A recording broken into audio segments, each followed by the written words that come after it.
Right now I'm standing on a village built on top of the ocean, a village in Papua New Guinea where they have some of the most unique food recipes I've ever seen anywhere in the world. Like this, a bowl of hundreds of sea urchin eggs cooked into a log and eaten like bread. Wow, that is something else. Welcome to Port Moresby, the vibrant capital of Papua New Guinea. In a country with over 800 languages and 600 tribes, this city of over 400,000 is truly a cultural melting pot. Today, I'm on a mission to reveal how this overlooked corner of Asia contains some of the most unique foods you'll find anywhere. It's a Moorish. Moorish. She keep wanting to have more. But first, we're starting our day at the local market with the guidance of local catering chef Nikki. This market is absolutely wild. What market is this? Koki Market. Pretty famous for its local foods.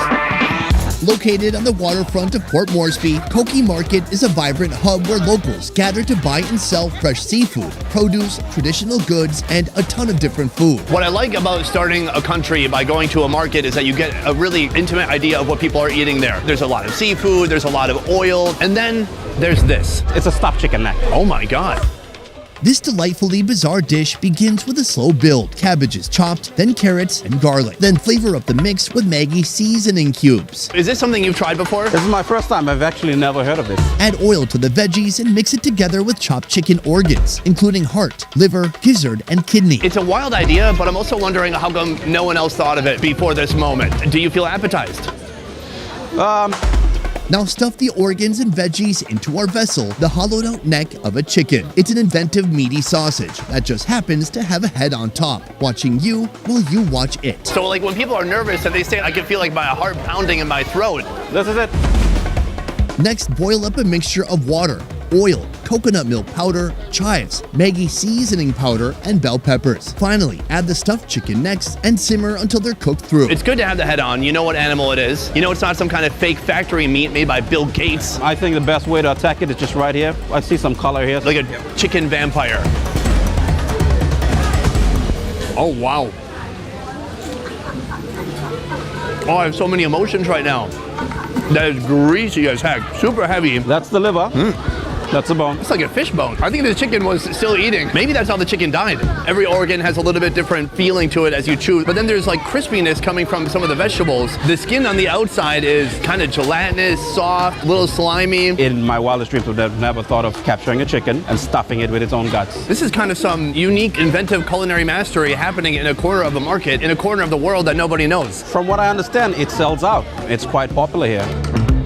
Let's talk about you. How did you get into cooking? Started with my mother. That's when my love of cooking began. Then eventually it became a business. And tell me about the business. Nangu Chef Catering. We like to capture local foods, present it in a way that it's unique and presentable for the international stage. How do you capture exactly what is local Papuan food? As diverse as our culture is, so is the food.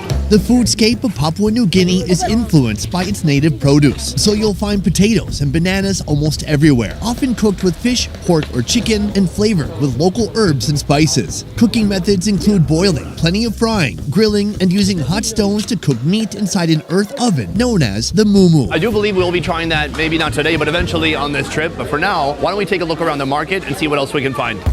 The first food I see, it's sticking out, it's looking right at me. Red wieners. Yes. What's up with the wieners? We refer to these as tabloid sausages. They're quite popular here. You probably got some beef. It wouldn't be the top cut of the beef because of its price range. I don't mind that. I accept sausages of all varieties and all socioeconomic backgrounds.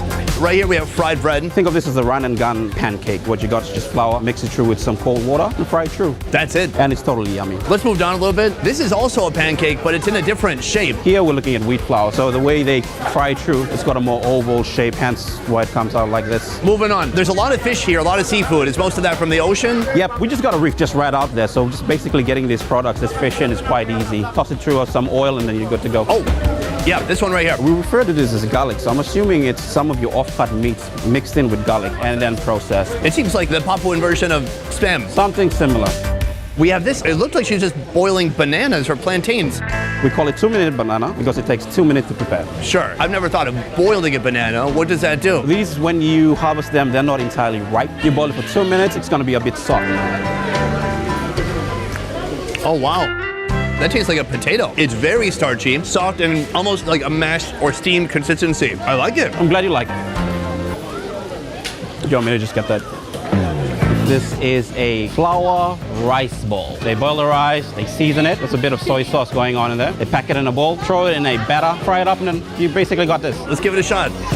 But before we find out what's in that ball, I want to tell you about when I came face to face with failure on this show. Failure. It's tough, and I've had my fair share of it. In making this show, things don't always go as planned.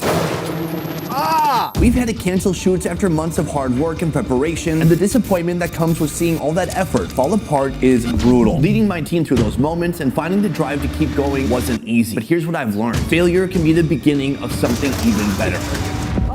I just had a good idea. Moving on from failure is difficult, but therapy can make all the difference. It gives you the space to process what went wrong, learn from it, and figure out how to move forward. BetterHelp makes that support accessible wherever you are. They connect you with licensed therapists who specialize in helping people overcome failure and rebuild their confidence. Getting started with BetterHelp is easy. Just fill out a quick questionnaire and you'll be matched with a therapist who fits your needs. You can connect through phone, video, or messaging, whatever works best for you. And if the first therapist isn't the right fit, switching is simple and free. BetterHelp offers extras like a built-in journal for personal reflection and group sessions you might relate to. With over 7,000 reviews and a 4.5-star rating on Trustpilot, you know you're in good hands. If you're ready to turn failure into a stepping stone, try therapy. Visit BetterHelp.com/besteverfood or scan the QR code on the screen to get a special discount on your first month. Don't let failure hold you back. Rebuild with BetterHelp. Just go to BetterHelp.com/besteverfood or scan the QR code to get started today. Now, back to the show.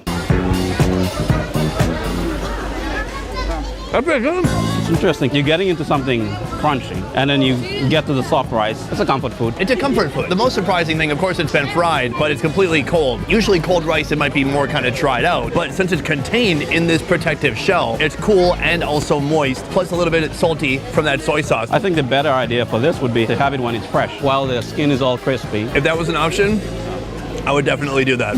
Next, we're diving into P&G's street side meat masterpiece. But first, how did one of the world's most secluded countries become one of the most diverse? This country, it takes up 1% of the world's landmass, but it has 5% of the world's languages. So that is kind of an indicator of just how diverse this place is. Well, geographically, we are very divided. From the coastal areas, we don't necessarily have a road network going up to the highlands areas. The only way to get up there is via a plane. You can't take a car there. At least not yet. This relatively small country has produced incredible diversity because for thousands of years, Papua New Guinea's rugged landscapes, mountains, and thick forests kept tribes isolated from one another. This isolation allowed them to create distinct languages and traditions.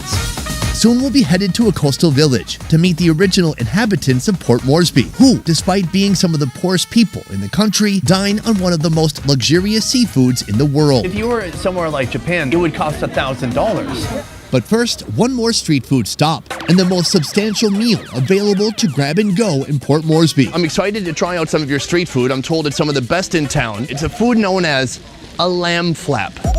This P&G street food icon starts with a layer of fatty lamb ribs spread across the flat top. Is this something that you ate when you were younger? Yes, it was a favorite. When we were teenagers, partying, coming home at 5 in the morning, we would go to the nearest lamb flaps market and just eat lamb flaps. Oh, so this is like a drunk food.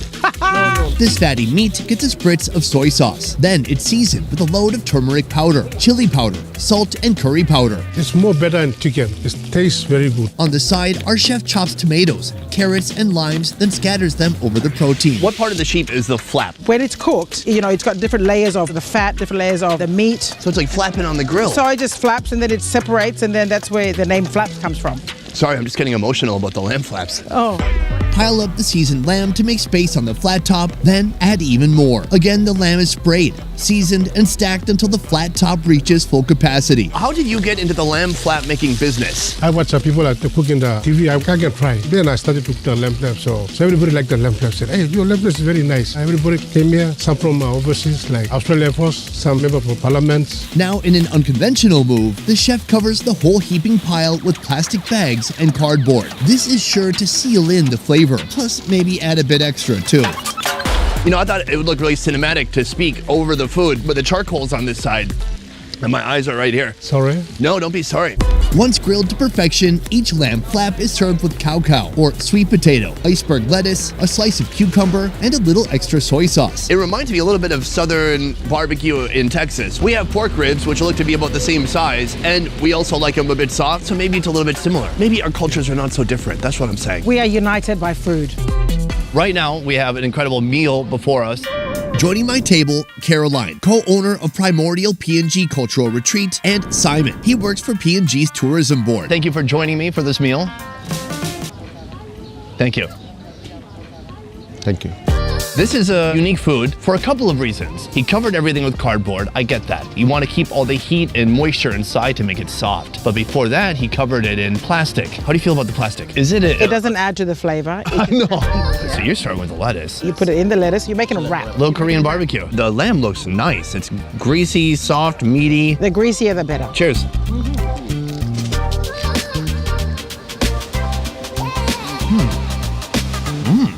The meat's delicious. Soft, juicy. It of course still has the lamby taste to it. I get why people like it. Mystery salt. The salt and seasonings he's put on there really comes through when you get a darker bite like this. That's heavy, and so you need to chase that with either some cucumber or some sweet potatoes.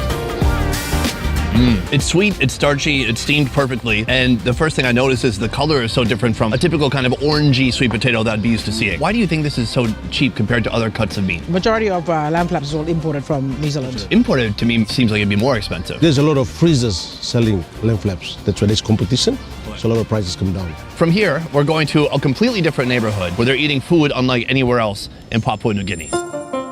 20 minutes south of the city, we arrive at today's final destination, the floating Pari village. Soon we'll see how piles of sea urchin are transformed into a seafood bread. This village of 3,000 consists mainly of the Motu people, descendants of Austronesian-speaking settlers who fancied this area 3,000 years ago. When guests arrive, they deliver a welcoming performance, similar to those their ancestors would have done generations ago. Thank you.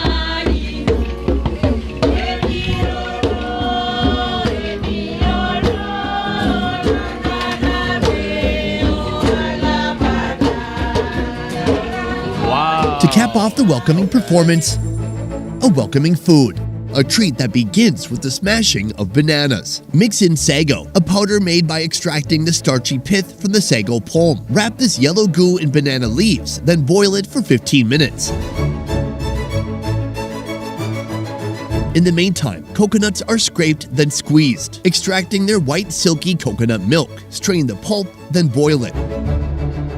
The now cooked sago banana cake is cut into squares, then lathered with thick coconut milk. To make guests like Caroline and me feel more welcomed, Pari villagers offer to hand feed us the first bite. There you go. Thank you. There you go. It's Don't a be sign shy. that you're extremely welcome. I feel very welcome. It tastes good. It's almost a little better when someone feeds you. I like that part. I could get used to that. When does that treatment end? Oh, it's over. It's over. Oh, it's over. Okay. So the flavor, it's interesting because you really taste some of that sweet banana. It's almost like the sago is just giving it some body and the banana's giving it a lot of sweetness. And then of course the coconut cream, a little bit of sweetness, giving it a yummy, creamy, sweet flavor. I like it. Jiggly, soft. Jelly. It's a fun texture. It's a Moorish. Moorish. You keep wanting to have more. Oh yeah. It's very dangerous. Hosting my welcoming meal, traditional tattooist Guba Kidu and her sister-in-law Carol Kidu, an Australian who somehow became a prominent Papuan politician. Can you explain to me your involvement with this village? This was always home. Our whole life has been built around this village. Carol fell in love with Buri Kidu, a law student from Pari Village studying in Queensland, Australia. They married in 1969. After the couple moved from Queensland to this very village, Buri became the first Indigenous Chief Justice. So you've known all these people for decades. 5 decades. Following his death in 1994, Carol entered politics, advocating for human rights, gender equality, and welfare. Now retired, she looks after her family and community. Part of my mission for the short time that I'm here today is to see how people live here and especially how people eat, because there is some very unique food found in this village that you might not find in any other parts of Papua New Guinea. The lives of Pari villagers are inseparable from the ocean. They live above its saltwater waves. They travel along its currents, and they consume the bounty within. Here, seafood is always on the menu. Fish, prawns, even crabs. But given the right conditions and the right season, these waters offer something a bit more extravagant. Preparations for our big final feast have begun. A very crucial component of our meal resides within these sea urchins here.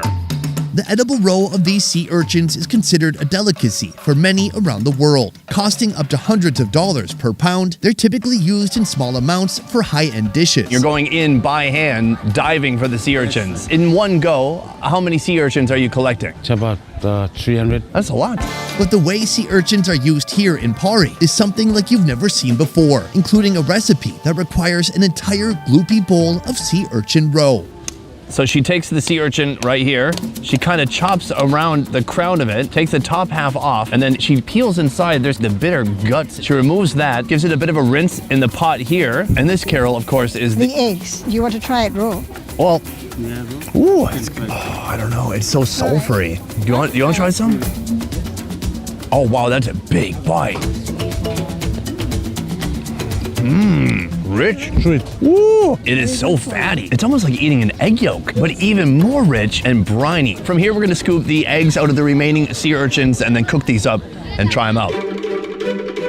This dish involves an organic DIY cooking contraption made by grilling banana leaves, then rolling them into a tube shape. The leafy vessel receives what would be a pricey portion of uni before being tied shut. It's then boiled for 20 minutes, transforming the creamy roe into a more solid composition. Then it's smoked over charcoal. News of our arrival has spread around the village, and we've been invited to sample each household's finest offering. There's about 20 different foods here. Thank you so much, everyone. This is like the awesomest, most colorful potluck I've ever seen. Starting off the meal, our long-awaited, luxurious grilled sea urchin roe, nestled inside crispy banana leaves. Wow, that is something else. I mean, this is like a brick of sea urchin eggs. Let's give it a shot. Here we go. Oh, wow, it's so different. It's very similar to mussels. I agree with that. Somewhat the flavor of mussels, but the texture, it's kind of like a pate. The sea pate. It's almost like a big doughy piece of bread. Hera, what do you think of this one? I never eat this. Here you go. Thank you. I love introducing people to their own food. She took a big, healthy piece. I'm impressed. What do you think? Oh, it's lovely. What's wild about this, Carol, is the price. Because if you were somewhere like Japan, I mean, they would never dream of making a whole brick of uni. It would cost $1,000. You've seen so many different changes here over time. Can you tell me a little bit about the difference from 50 years ago to now? I'd say until 20 years ago, probably, we all had our own gardens. We grew tapioca, yam, banana, pumpkin and things. And gradually people started to sell their land, or else their land was just illegally occupied. Pari villagers have lost the land they used for growing gardens. Seafood bounties are in decline, and it's harder and harder to earn money. Sometimes people feel they have no hope. We have a problem with young people, like in many societies. Self-reliance is diminishing, but Carol hasn't lost hope. Soon she'll share her vision for the future. But first, an iconic coastal food that always satiates and satisfies. One of the traditions of the village is something called one-pot cooking.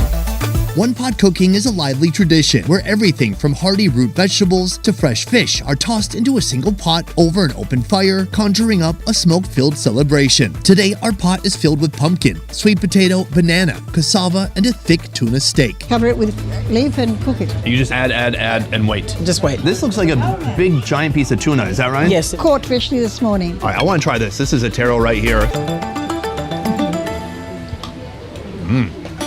That's delicious. I want to try some of that broth. Whichever protein that you put in determines the flavor of the one pot. Yeah, it's just going to flavor everything else in there. I'm going to try the tuna. Tender, juicy, delicious. It's very nice. This is organic cooking, really. Yeah, this is like diet food. I mean, like real health food. All the vegetables straight from the market. No shelf life, no packaging. This is coconut rice. They mix the rice and the turmeric and spices together and then boil it in coconut. All right. What does it taste like to you? Like rice. Yeah. I agree, the rice does taste like rice. Is that one cassava? This has been grated and mixed with scraped coconut. I'm going to stab a piece. Oh wow, it tastes great. It's kind of mushy, but soaked with coconut. Anything cooked with coconut is actually very delicious. Yeah, it just makes everything better. Yeah. So Carol,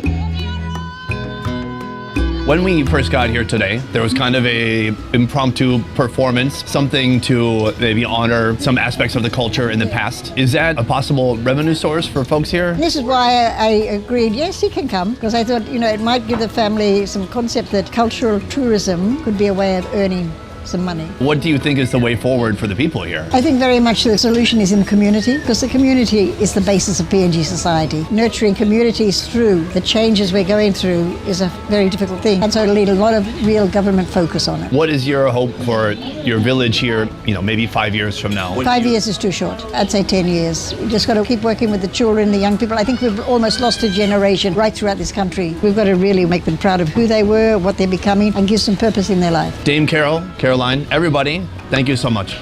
It's an incredible day. Thank you. Hungry for more fun food videos? Join me at more Best Ever Food Review Show, a channel that's unfiltered, raw, half the quality, and twice the fun. Can you walk away and come back?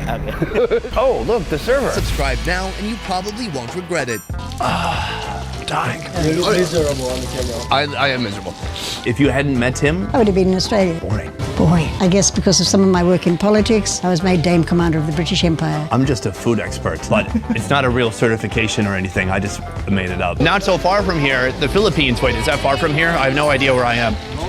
What you see here isn't. I f***ed it up. All right. It's one of the many unique street foods you'll find here in Papua New Guinea. I don't know what I did with my hands there. Until 20 years ago, everyone had gardens. Garden, sorry.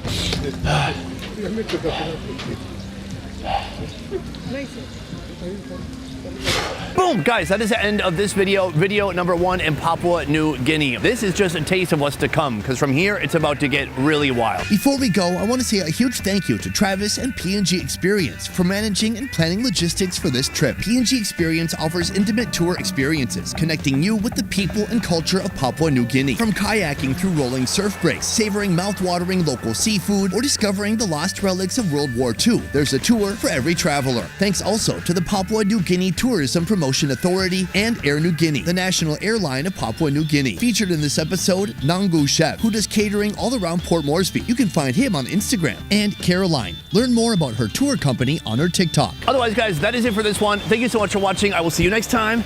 Peace. I couldn't live here. Every time I would pee, I would fall off.